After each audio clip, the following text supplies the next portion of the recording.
cotolette di maiale alla milanese. Now, Milanese, you know, breaded and fried, everybody loves. And you can do pork chops, you can do veal chops, you can do lamb chops, but we do pork chops. So let's start with the Amatriciana sauce. We'll start with a little bit of oil, cubes of pancetta,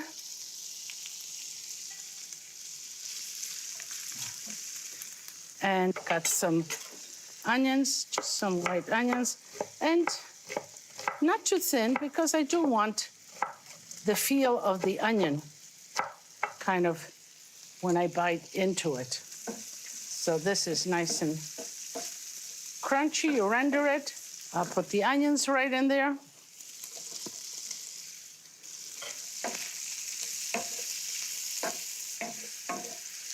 The onion is wilted. I'm gonna add on the tomatoes.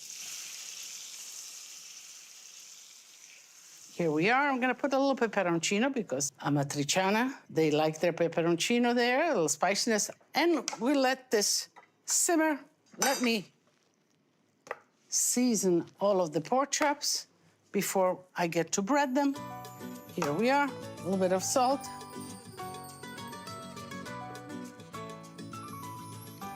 Pepper. Now we are ready to bread them.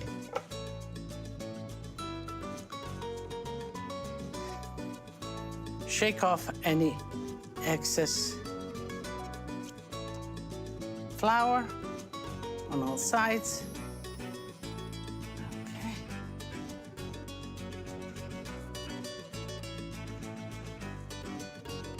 That's one.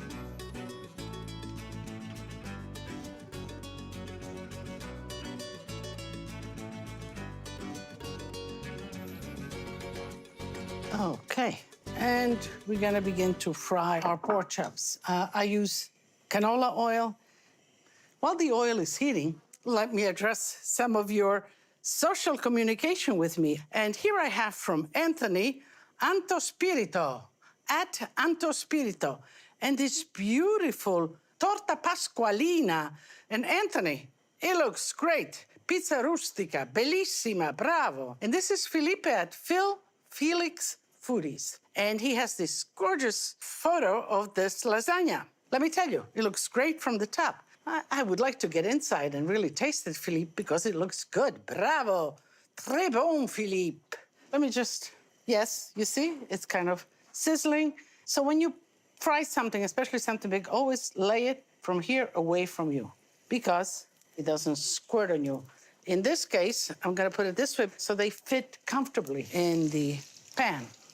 That's frying away. So get a nice sheet, baking sheet that you can put in the oven, and then piece of parchment paper in this sheet pan so that you take off the parchment paper and you discard it, and your pan underneath is gonna be clean. So let's, and again, we don't have to give it a lot of cooking here because we're gonna finish it in the oven. But what we do want is a nice, colorful crust on each side.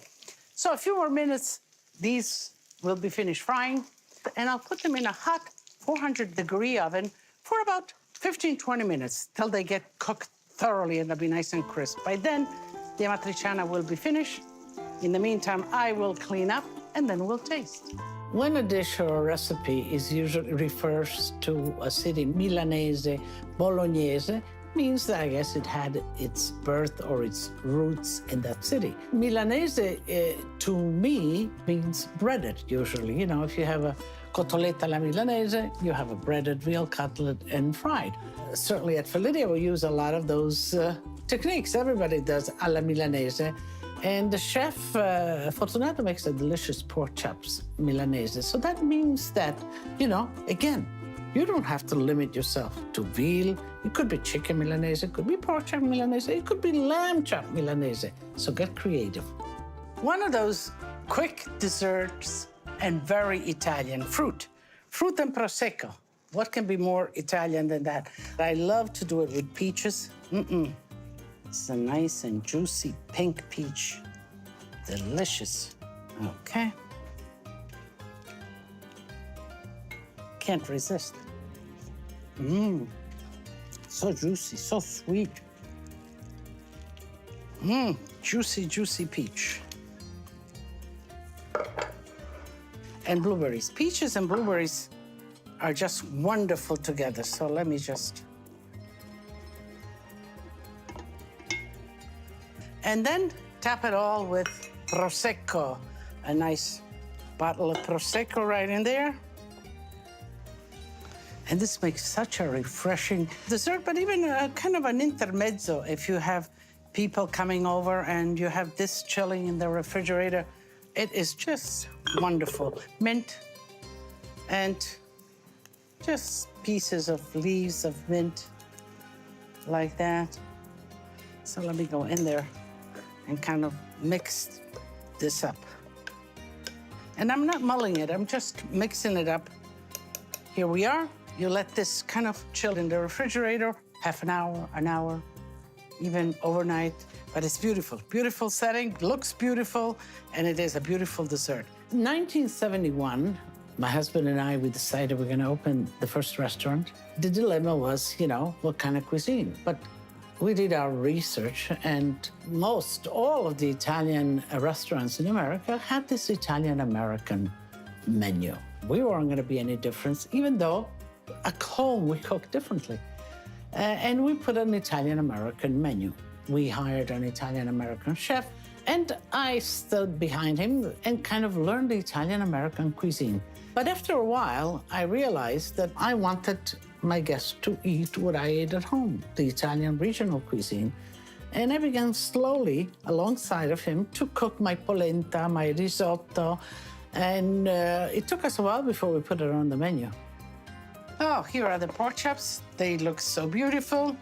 Okay, let me just kind of pat them a little bit. And we're ready to plate them. Nice and hot from the oven. Nice and hot sauce.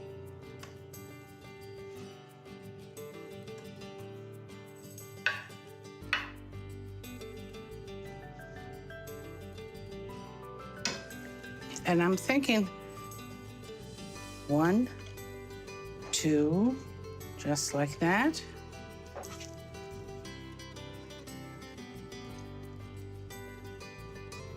And now, my portion. And this is what Chef Fortunato does with the Amatriciana sauce.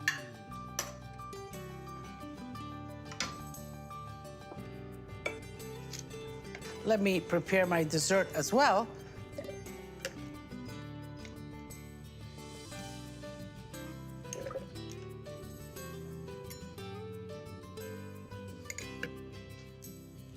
I put some mint decoration. That's my dessert. I think that I wouldn't mind putting just a little bit of grated cheese over this whole beauty, just like that. This corner looks awfully good. It's nice and pink and juicy. Let me dive into this sauce. Delicious. The meat is tender, the prosciutto, the onions, the tomatoes underneath. Of course, the sprinkle of cheese on top just makes it so, so delicious. Let me just taste this dessert. So refreshing, so good, you know? There's certainly enough of it. So, as I always say, tutti a tavola a mangiare. Come and join me. Salute!